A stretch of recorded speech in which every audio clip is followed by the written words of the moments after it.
Channel को subscribe करें और बेल आइकन को दबाएं।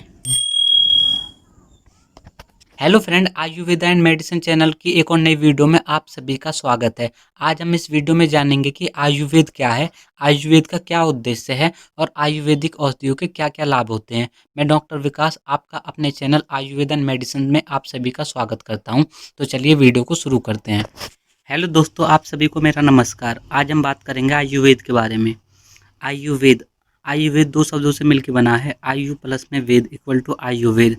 आयु का अर्थ होता है जीवन और वेद का अर्थ होता है शास्त्र या ज्ञान, अर्थात जिसमें जीवन से संबंधित ज्ञान प्राप्त किया जाए उसे आयुर्वेद कहा जाता है। आयुर्वेद विश्व की सबसे प्राचीनतम चिकित्सा प्रणालियों में से एक है। यह विज्ञान, कला और दर्शन का मिश्रण है। आयुर्वेद नाम का अर्थ होता है जीवन से संबंधित ज्ञान को प्राप्त करना। आयुर्विज्ञान विज्ञान की वह शाखा है जिसका संबंध मानव शरीर को निरोग रखने में, रोग हो जाने पर रोग से मुक्त करने अथवा उसका शमन करने पर आयु बढ़ाने से है। यहाँ पर लिखा भी है, हिता हितम सुखम दुखम आतुरस्य हितायतम मानव तस्य यथोक्तम आयुर्वेद से उच्यते। चरक संहिता पहला अध्याय 40वां श्लोक।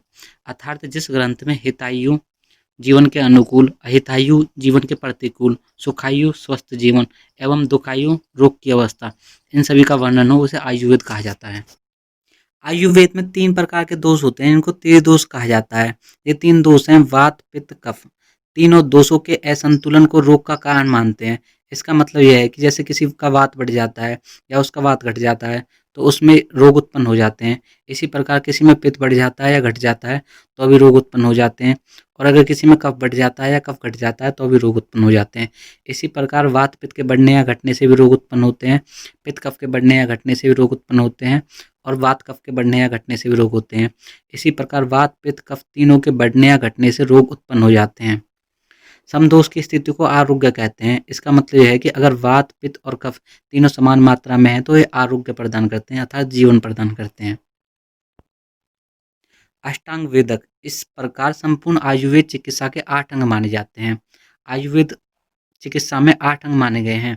ये 8 अंग कुछ इस प्रकार हैं: काय चिकित्सा, शल्य चिकित्सा, सालंक्य चिकित्सा, कौमार भृत्य, अगध तंत्र, भूत विद्या, रसायन तंत्र और वाजीकरण तंत्र। Branches of Ayurveda. आयुर्वेदा के अंदर 8 प्रकार की ब्रांच होती हैं। सबसे पहले है काय चिकित्सा, शाल्य चिकित्सा, विष चिकित्सा। विष चिकित्सा अगध तंत्र के अंदर आती है। गर्भ चिकित्सा, रसायन चिकित्सा, सालंक्य चिकित्सा, वाजीकरण चिकित्सा और बाल चिकित्सा। बाल चिकित्सा कुमार भृत्य के अंदर आती है, जिसमें बच्चों की चिकित्सा के बारे में वर्णन किया गया है। अब जानेंगे आयुर्वेद का क्या उद्देश्य है।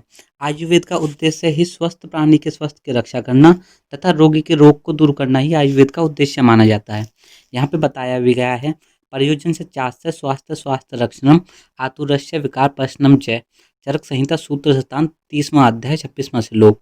इसमें बताया है कि आयुर्वेद के सिर्फ 2 ही उद्देश्य हैं: स्वस्थ व्यक्ति के स्वास्थ्य की रक्षा करना, अर्थात जो व्यक्ति स्वस्थ हैं, जो अच्छे हैं, जो हेल्थी हैं, उनके स्वास्थ्य को हमेशा हेल्थी बनाए रखना।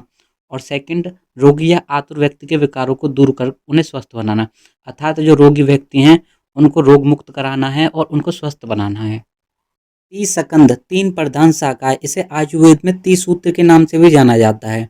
रोगी व्यक्ति के विकारों को दूर कर उनको स्वस्थ बनाना ही त्रिस्कंध का मुख्य कार्य है।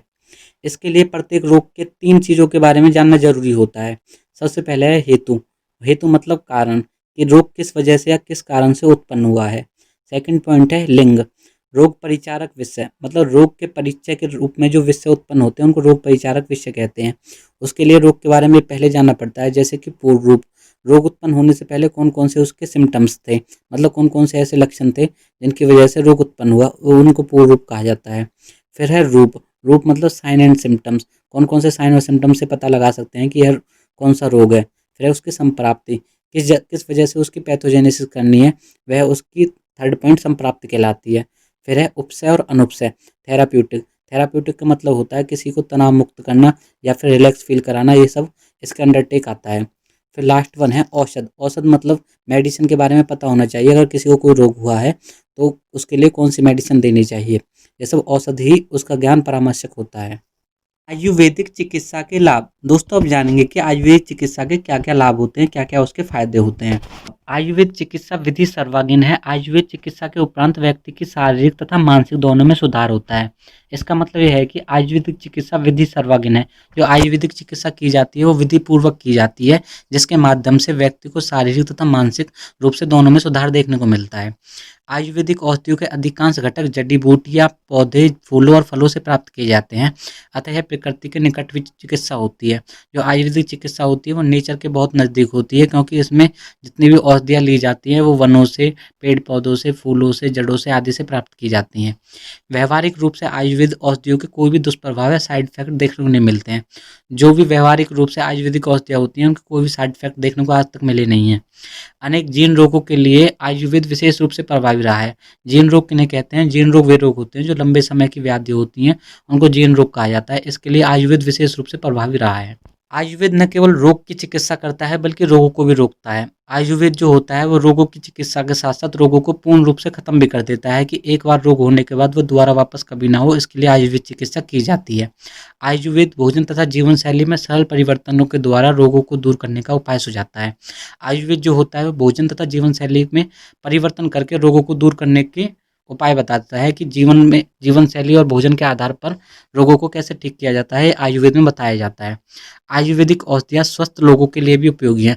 अगर कोई व्यक्ति स्वस्थ है और वह आयुर्वेदिक औषधियों का इस्तेमाल करता है तो वह उस व्यक्ति के लिए उपयोगी रहेंगी, उसके लिए कोई भी साइड इफेक्ट उत्पन्न नहीं होगा।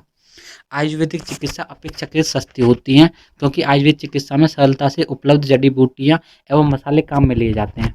आयुर्वेद की जो चिकित्सा होती है वो बहुत ही सस्ती चिकित्सा होती है, और ये महंगी चिकित्सा नहीं होती। आयुर्वेद चिकित्सा में जो उत्पन्न होती हैं, जो जड़ी बूटियाँ उपलब्ध की जाती हैं और जो मसाले होते हैं वो आसानी से प्राप्त किए जाते हैं। वीडियो अच्छी लगी हो तो वीडियो को शेयर करें और चैनल को सब्सक्राइब करें।